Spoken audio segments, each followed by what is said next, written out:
I want to start with a moment that on the surface probably wouldn't have looked like a big deal to anyone else, but internally, it was everything. I was in a conversation with a business partner, and we were discussing bringing somebody new into the business.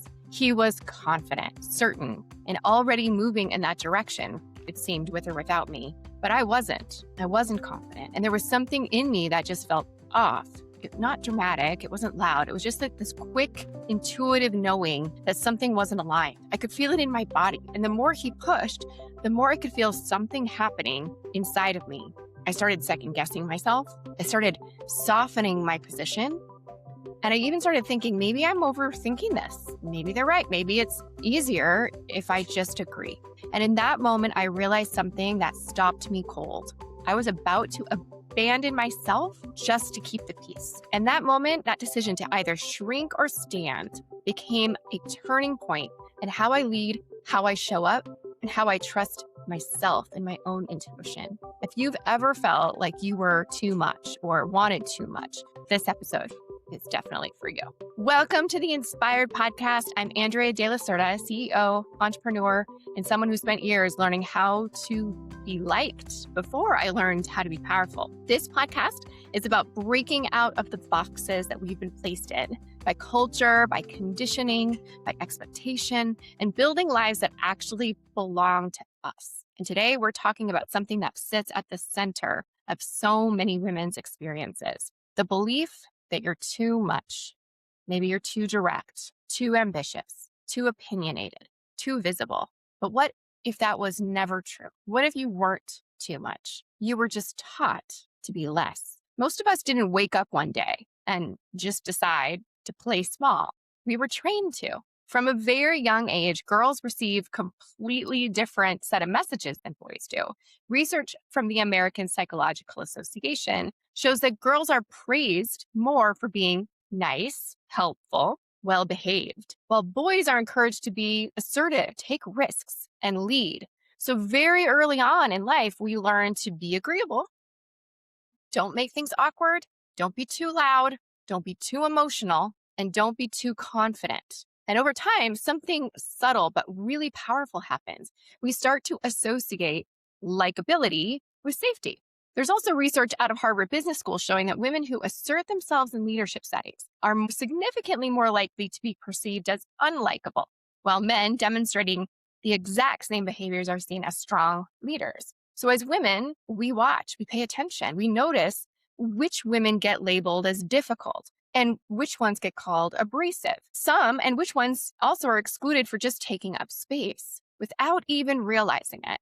We make a decision to ourselves. And in our subconscious, we say that it's safer to stay within the lines. This is where it really gets important because so many women think they have a confidence problem or maybe they have a strategy problem. But what they actually have is a nervous system response. If being seen has historically led to judgment in your life or rejection, maybe conflict, your body is going to remember that. So when you go to maybe post something online, speak up in a meeting, maybe say out loud your rate, brain doesn't say this is a great growth opportunity. It says maybe this might not be safe. There's research in neuroscience showing that social rejection actually activates the same regions of the brain as physical pain. So when you hesitate to be visible, it's not weakness, it's wiring. You're not afraid of being seen. You're afraid of what might happen because you're seen. And that matters because it means the work isn't just external, it's internal. So let me take you back to that moment in my business when I almost gave my power away. There was a clear decision in front of me. I knew deep down it didn't feel right. It wasn't the right move. But the external pressure was strong and getting stronger. And this is how it happens for so many of us. It's not force. It's not someone overpowering you. It's sometimes subtle. It's the discomfort of disagreement. Maybe it's the desire to also maintain harmony that makes us want to be safe. It's the fear of being the difficult one. And I could feel myself starting to fold to their request, not because I didn't know what I thought or believe, but because I didn't fully trust myself to hold space for that. And that's when I had to ask myself a really hard question that really changed everything. Am I about to abandon myself just to keep the peace? And the answer was yes. If I didn't choose differently in that moment, I was about to override my knowing my intuition, to make someone else more comfortable. So I stopped, I got quiet, and I made a different decision. But it wasn't loud, it wasn't dramatic, it wasn't aggressive, but it was clear. I'm not aligned with this direction. That's it.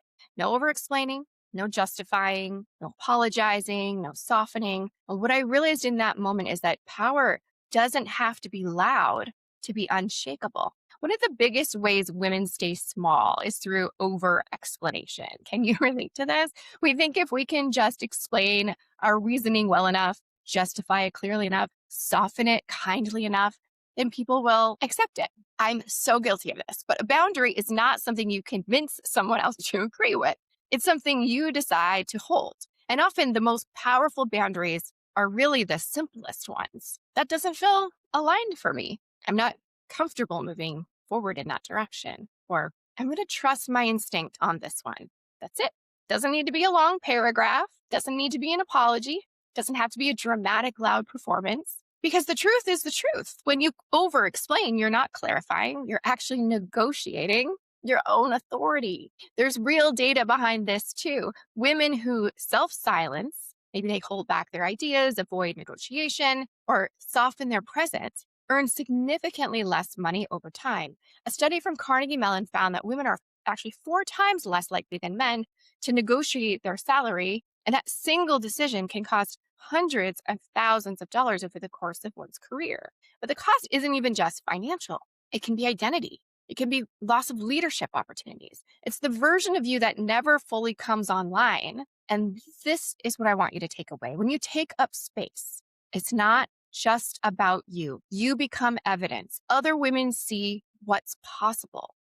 They start to feel permission. They start to question their own limits. Your visibility creates a ripple. Let's talk about some practical steps, though. This doesn't happen all at once. It happens in small, intentional, thoughtful decisions. Here's a place to start. Say the thing you've been editing down. Stop making your message more palatable. Just say it clearly. Raise your rates and then stop explaining them. Just say the number and then quiet and see what happens. Speak once without backtracking. You don't need to repeat yourself 3 different ways. Just say it once and consider making decisions faster. Trust that internal signal instead of outsourcing your authority to someone else. You really are so much more powerful than you think. Because taking up space isn't one big moment. It's a pattern, a series of decisions where you choose yourself.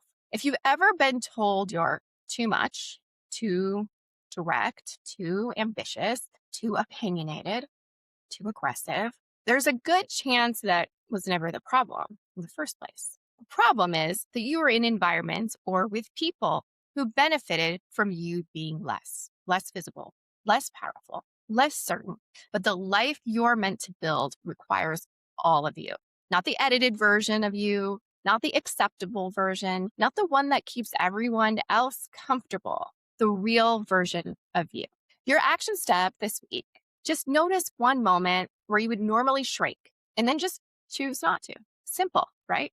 But it's not, but just once. And if this resonates with you at all, send me a DM on Instagram at AndreaDLC_coach and just tell me where you're choosing today to take up more space. Because this work doesn't just change your life. It changes what is possible for every woman who's watching you. So if you don't do it for yourself, know you can do it for her, but you can. And I'm here and will support you and we'll be here next week. And thank you so much for listening to this episode. We will see you next time. Thanks for joining me on today's episode. If you'd like to explore what your life could look like when your business and life are aligned with what you're really meant to do, get a business audit. I'll personally review your business, look at your social accounts, and give you some precise direction on what's working and how to create even more impact and income. Simply go to AndreaDelacerda.com, navigate to work with me, and select the business audit. Again, that's AndreaDelacerda.com. Work with me and then select the business audit. And if you enjoyed this episode, please be sure to like and subscribe. That way more content like this can be shared with you as soon as new episodes drop. Thanks so much for joining again. See you soon. Take care.